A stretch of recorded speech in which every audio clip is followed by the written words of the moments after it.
The 10 richest men in the world saw their wealth double in the last year. Double! Yet somehow, despite how obvious all of this is, people still don't seem to understand it. They'll be like, eat the rich, tax the rich, snack on the rich, the rich. Not even understanding that they support, endorse, and vote for the exact same policies and ideologies that created the environment in which they thrive the most. In a free market economy, creating high quality products and services that people choose to purchase with their own free will is what makes people wealthy. In the current situation that we have, it's the bureaucracy that's making people wealthy. It's the limitations and restrictions that are placed on certain businesses, but not other businesses, that cause certain ones that are kind of financially and, beholden to and benefiting from the structure. Those are the ones that thrive. It's because of the policies and the bureaucrats that set the rules so that only they win. They are all cross-pollinating, endorsing, boosting, supporting, and benefiting one another, buying each other's advertisement, supporting each other in business, helping each other grow, and then they all generally unanimously agree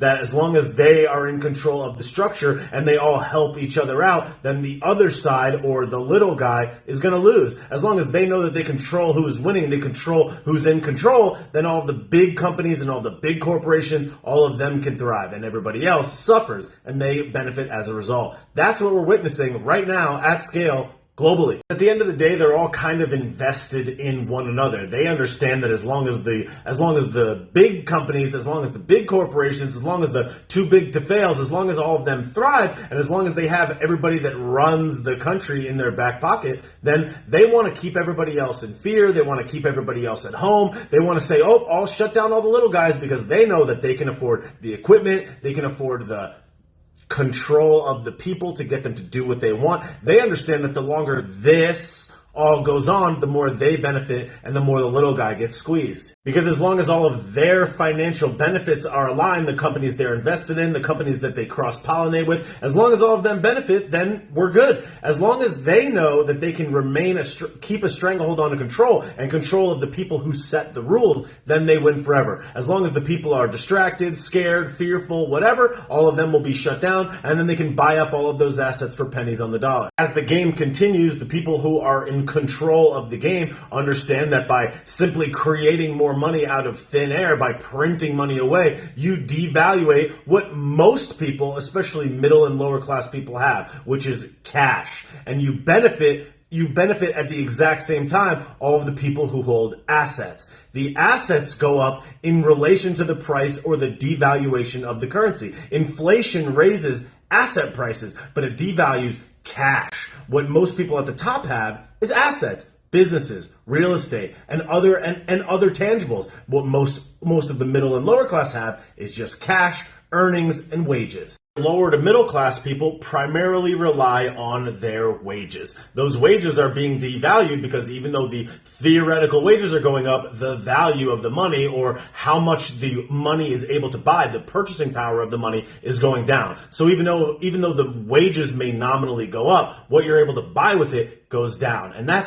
happens as a result of printing more money. And they know that. The way that most middle and lower class people will ultimately get out of that class and raise their earnings more than they can through just wages is by buying real estate, like buying a rental home or renting out a room in their house or an in-law apartment or buying a multifamily unit or whatever else. It's kind of the most dynamic financial instrument that average everyday people, lower middle class people, can purchase in order to level up and move themselves to a higher socioeconomic class. Then you have all these rules that they put on landlords, not being able to evict certain people, not being able to remove them from your properties. That squeezes all the people at the bottom the most because they're the ones who suffer as a result of these holdouts, the time delay. So they ultimately are ending up forcing to sell or having to sell or not being able to continue to maintain that property. As a result, all the big guys, all the big corporations, all the ones who can afford to hold out, they are able to scoop up all those properties for pennies on the dollar, essentially creating this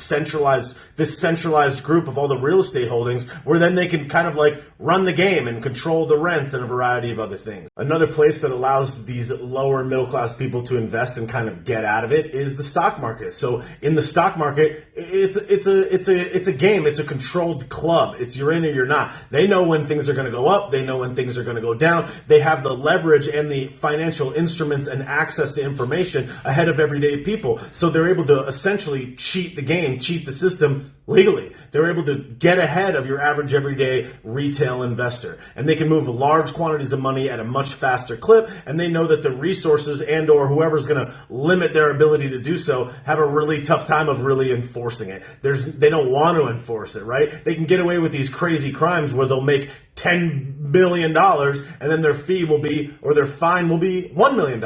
They know, and they're all in the back pocket. So it's just like a legal game that they can just destroy everybody at or beat everybody at. Then those exact same people will pretend like they're fighting for the little guy. Oh, eat the rich, everybody's bad. Elon Musk. It's like, oh, okay. If you were to just look at it, the irony is outrageous. And the companies that they rail on, like Elizabeth Warren has been railing on Kroger recently, like the grocery store companies, the grocery store chains, one of the lowest margin businesses that are out there, but whatever. And they rail against those companies, yet they'll support all the big juice companies and all the rest. They're fine with all of them making money, making record profits, cash flow and profits off the books, yet they'll go after someone like Elon, like Kroger.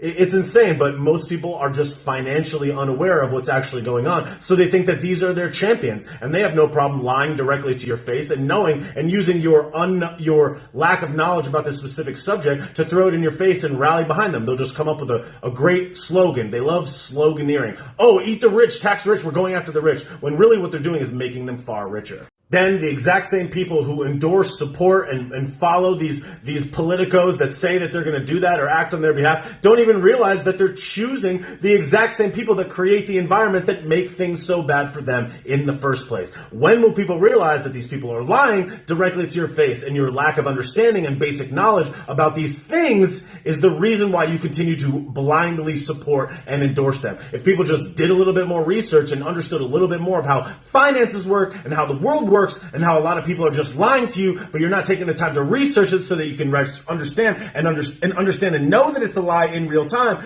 then maybe you would stop being so emotionally manipulated and lashing out at other people that don't see the world the same way that you do, not realizing that they probably just did a little bit more research or understand this topic a little bit better. But nope, it's because of their skin, it's because of some other reason, but whatever, and that's what they do. They get you in an emotional battle, and they don't battle you on logic, reason, the facts, and the truth. But yeah, keep going, guys. Keep supporting and endorsing these things. Keep clapping like a seal and loving what these people are saying as they lie directly to your face consistently over a lifetime, over their entire career, as they enrich themselves to the tunes of tens of millions of dollars while getting paid a meager salary, a couple $100,000 a year, yet they're worth $50 million. Yet nobody even can take the time to connect the dots. They'll just emotionally lash out at the other people around them because they think that those people are evil without taking the time to understand the truth. But at the end of the day, you know whose fault it is? Ours. Because we're the ones that are not taking the time to understand. We're the ones that are not spreading the word. We're the ones that are allowing and choosing for these people to continue manipulating us.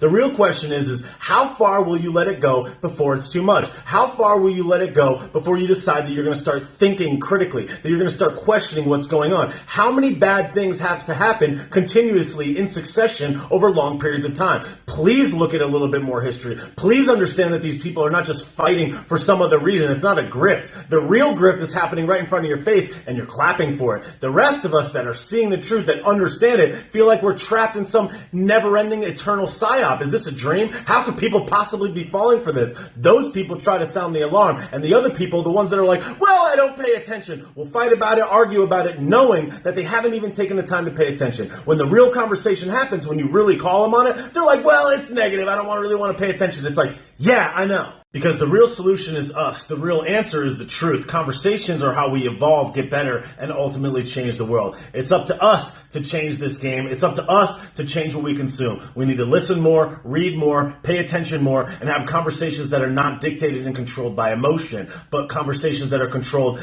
and moved and elevated by solutions. If we could only learn to focus less on winning the battle and more on winning the war, we would understand that the big picture of all this is a solvable problem. And the solution is in all of us. How we vote with our money, time, effort, and what we choose to output to the world.